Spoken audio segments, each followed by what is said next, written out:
What is going on, Krutons and Nutons? It's me, Wonton, obviously.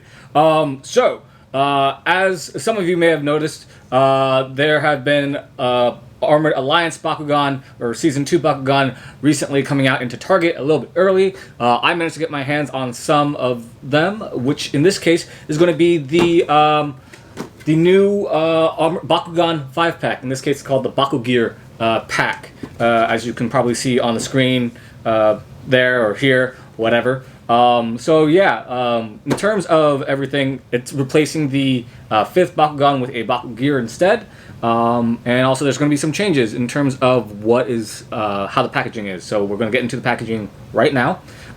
First, we see the front of the packaging. This one obviously is going to be the Aquos Howlkor. The Aquos Howlkor and the Aurelus Dragonoid, and Aurelus Dragonoid being the main Bakugan in this set because it has the accompanying battle gear, being the Aurelus battle gear. In this case, Magma Blaster. Next, we're going to go look at the back.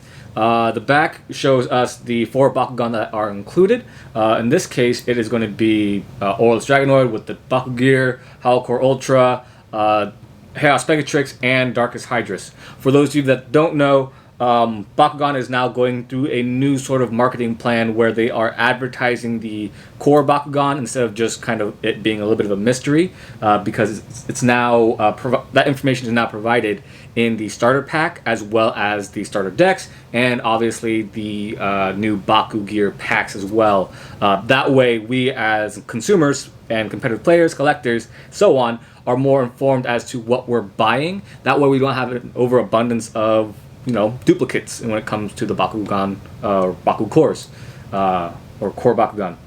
Anyway, we're getting Pegatrix and Hydrus. So look at the back there, and then look at the front. That's about it. So we're gonna, skip forward to everything being unboxed, and we're done. So, as you can see, everything's laid out here right in front of us. Let's go ahead and just go from left to right, shall we?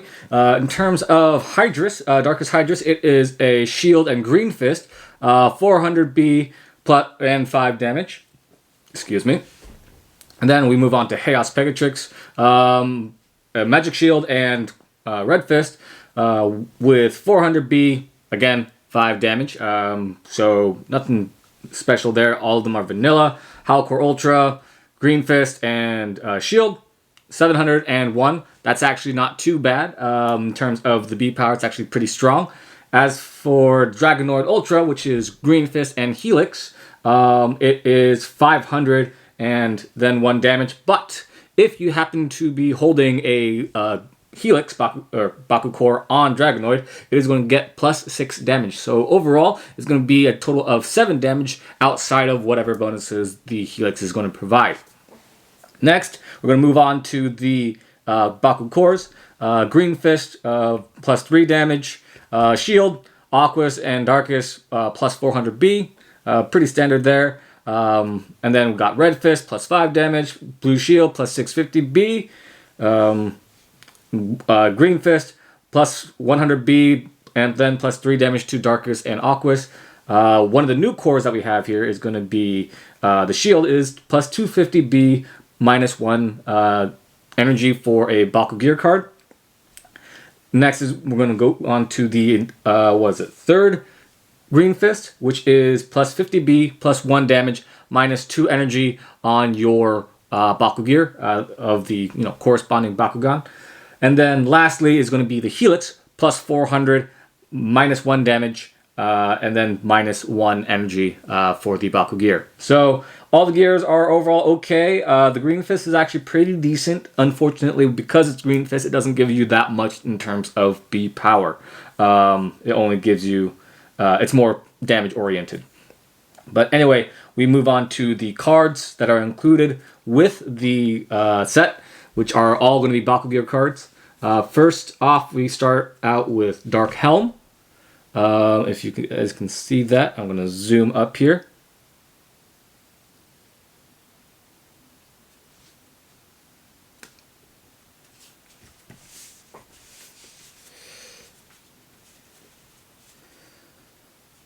Clap in. Okay, so first off, we are starting out with Dark Helm, which is 3 energy, plus 200B, plus 2 damage. Nothing too crazy or special there. Next off, we are going on to Bolt Blow, sorry. 2 energy, plus 2 Frost Strike, plus 100B, and then 0 additional damage. Next is going to be Aqua Breeze. We actually got this one already in the Aquos Nilius set.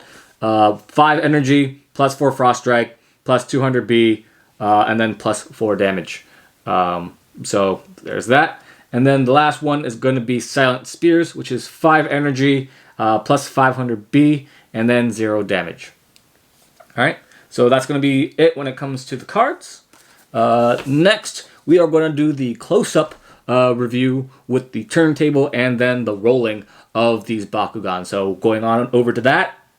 Alright guys, so starting out with Dragonoid here, you can definitely see a massive change to his design, but not only his design but his painting as well. You can probably already noticed that the wings here, along with his legs, his horn, his shoulders, everything, they're using a metallic paint on Dragonoid, and this is not just on him but also on his gear. You can also see his little faction icon there as well, but mostly I want to focus on the painting detail because the detail is absolutely phenomenal, because it definitely highlights the Aurelus aspect compared to previous Battle Planet series waves, because it was like a goldish, like brownish color. Sure, there's still that goldish brownish color on the main parts, but now it's better highlighted, or at least better improved with this silver metallic paint, as Aurelus should be,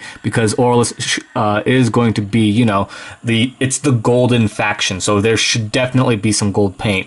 Oh, I'm already seeing a little bit of paint scuff here. I'm not sure if that was because of me when I unboxed it, or it was already there. Unfortunately, yeah, that's going to be an unfortunate thing. So as a collector, you definitely want to get 2 of these, especially if you're going to be playing with them. You want to get 2, that way you can maintain the sheen color of it, because when you do play with stuff, especially stuff with paint, they are going to it's going to wear out. So now we are going to take a look at it when it has the gear attached. Alright, now we see Aurelus Dragonoid with his gear on him, being the Aurelus variant of Magma Blaster. A little bit of what I said earlier with the paint job on Dragonoid, but this time on his gear. It definitely highlights the fact that this is Aurelus with how flashy and glamorous it looks, especially when it comes to the detailing of the cannons here, which has a much more chromatic gold paint on it compared to Dragonoid himself, which gives it a little bit of a more pronounced look. So if you are a collector, I would definitely pick up this set just for Dragonoid alone, because of how good he looks. Just one little spin there, and moving on to the other ones that we are going to take a look at. Slate in. Alright, and here's our first look at our first core of the set, which is going to be Darkest Howlkor core. Or, nope, that's not Howlkor. This is Hydrus. Take 2. Alright, so now we are taking a first look at the first core of the set, being Darkest Hydrus. There's not really, I wouldn't say there's definitely a change to its design, but its overall appearance is somewhat similar with how chunky it is, because with the legs and the head, it was always a bit bulky. Then it's separated from the body, so design is somewhat similar, but it is an improvement in terms of the detailing, because there's the mane. The mane was never really present in the original Battle Planet version, along with the head looking more like a walrus. This one actually looks more feline and like a lion compared to the walrus look that we are so accustomed to in the Battle Planet series.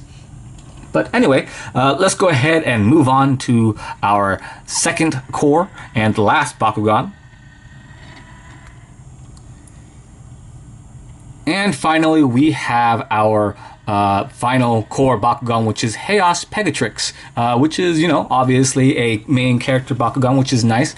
Hopefully, we can get this in another set, not just the 5-pack. But as we focus on it now, we definitely see a definite improvement and change to its overall design. It's less chunky than before. Obviously, there's the faction symbol there representing Chaos. The wings actually look like wings now, which is great, because before they just looked like red, like giant round discs, which was very awkward. But anyway, let's go ahead and move on to the fun part of the video where we get to see it open up and, you know, the cores, the ultras, and the gear open up and roll. All right.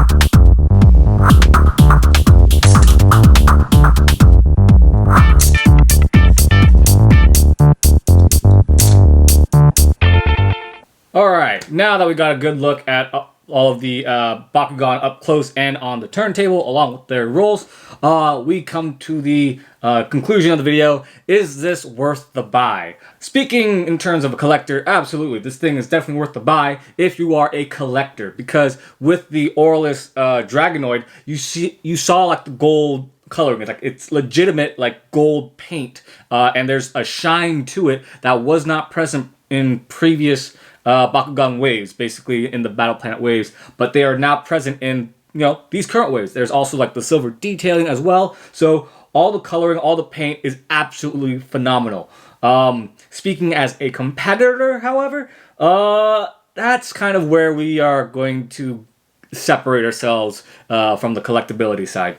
With the Bakugan that are included in the set, obviously, only 3 of them at this current point in time, just like the previous ones, have a confirmed Evo. The one that doesn't have a confirmed Evo at this time is going to be the Darkest Hydrus core Bakugan.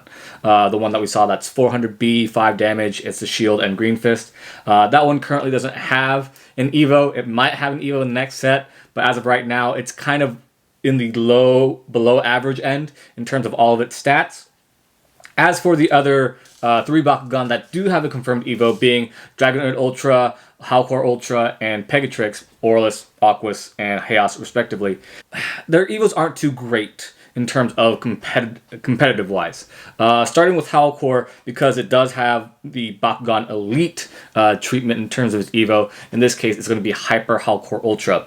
Hyper Howlkor Ultra in this instance is going to be a 7 energy cost, 1500 B, and 10 damage. With its ability is that with Victor, when it wins the battle, draw 1 card for each Baku-Gear you have in play. So, in best case scenario, you're going to have 3 Baku-Gear out the entire time, making you draw 3 cards if you win that battle. However, this ability or this this scenario is a little bit too situational.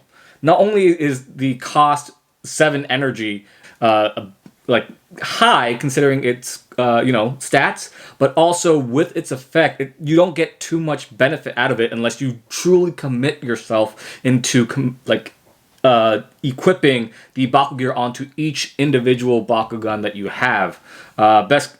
On a more realistic scenario, you're more likely drawing 1 card for each victory that you have. There are better options at this point in time for Hyper Howlkor. Maybe not in Aquos, but in terms of everything else.